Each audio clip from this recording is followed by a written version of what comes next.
Olá, meu nome é Paulo Mendonça e eu estou aqui para trocar uma ideia com vocês a respeito dessa transformação que estamos passando em toda a humanidade no presente período.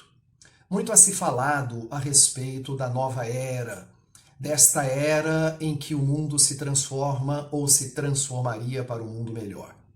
No livro A Gênese, no último capítulo, A Nova Geração, Kardec aborda de uma maneira muito serena e objetiva os fenômenos e os fatos de transformação da humanidade. Ali, com muita propriedade, informa Kardec que de tempos em tempos o mundo passa por transformações geológicas. Essas transformações geológicas, consideradas como cataclísmicas, elas são cíclicas, mas que ultimamente elas vêm sendo espaçadas, uma vez que o mundo praticamente está acomodado na sua evolução geológica. Há ainda algumas situações interessantes e importantes que acontecem, que provocam tsunamis ou maremotos, mas são muito regionalizados.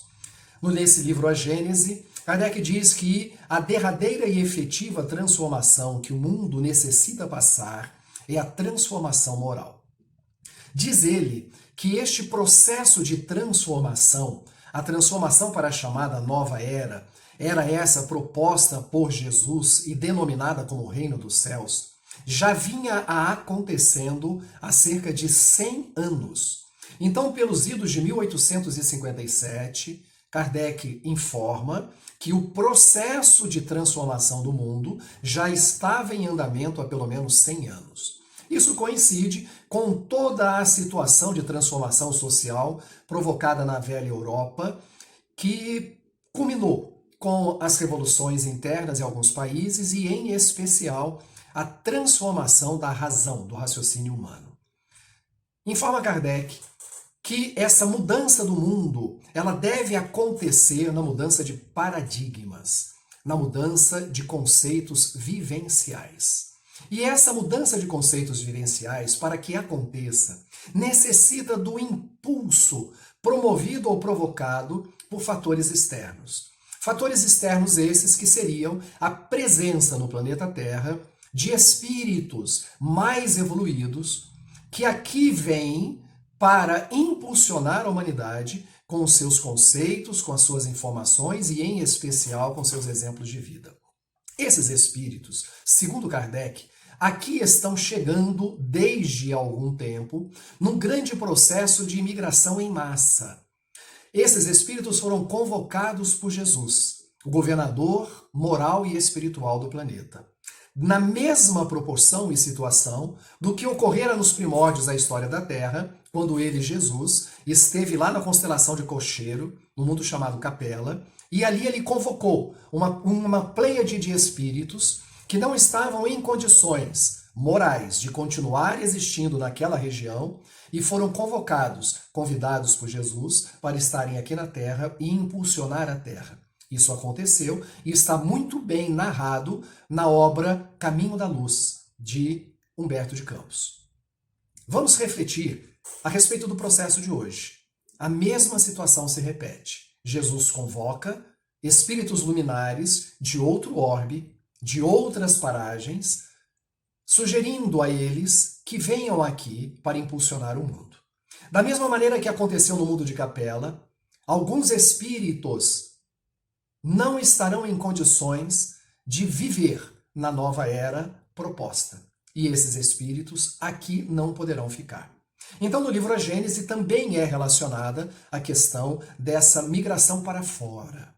O que importa saber é que o mundo de hoje não mais será igual ao mundo de ontem.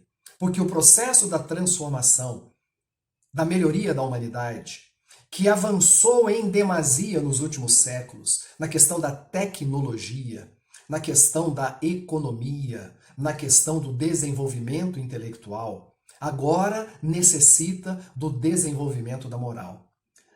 A transformação de hoje é a transformação da solidariedade e da fraternidade. No item 17 do último capítulo do livro A Gênese, nos diz o Espírito da Verdade é que a fraternidade é a grande transformação proposta pelo Cristo para o mundo na atualidade. Por que a fraternidade é importante? Porque a fraternidade coloca o homem em contato com outro homem com um olhar de amor, com um olhar de solidariedade, com um olhar de compartilhamento. O que o mundo necessita hoje é de compartilhar os bons sentimentos, as boas ações.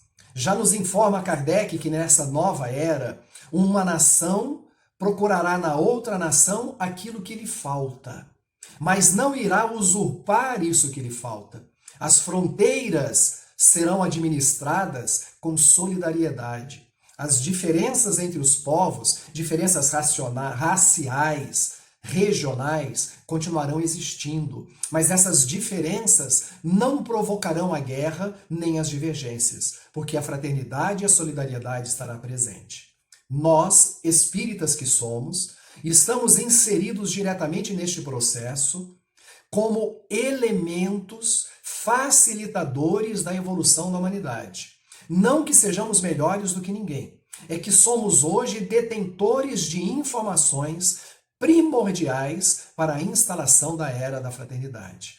Essas informações estão escoradas na sobrevivência da vida, da alma após a morte, na pré-existência do espírito antes da vida, na pós-existência do espírito depois da morte do corpo, na comunicabilidade entre os espíritos, na pluralidade dos mundos habitados, na lei de causa e efeito, na existência de um Deus criador, Pai, amigo, companheiro, amoroso, justo e bom. Essas informações que nós detemos devem ser multiplicadas para a humanidade. Assim, nós espíritas temos como grande desafio, nessa chamada nova era que aí está, o desafio do ide e pregai. É o que está no Evangelho segundo o Espiritismo, os bons espíritas.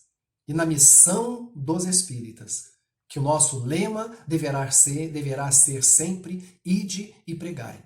Assim, que nessa nova era, neste momento de transformação da humanidade que nós estamos inseridos nele, que cada um de nós que nos consideramos espíritas, tenhamos a capacidade de multiplicar esse conhecimento para todos aqueles que necessitem dele. Multiplicar o conhecimento espírita é divulgar a mensagem espírita sem proselitismo religioso, sem misticismo. É a lógica da fé raciocinada, que pode encarar a razão em todas as épocas da humanidade. Obrigado pela sua atenção.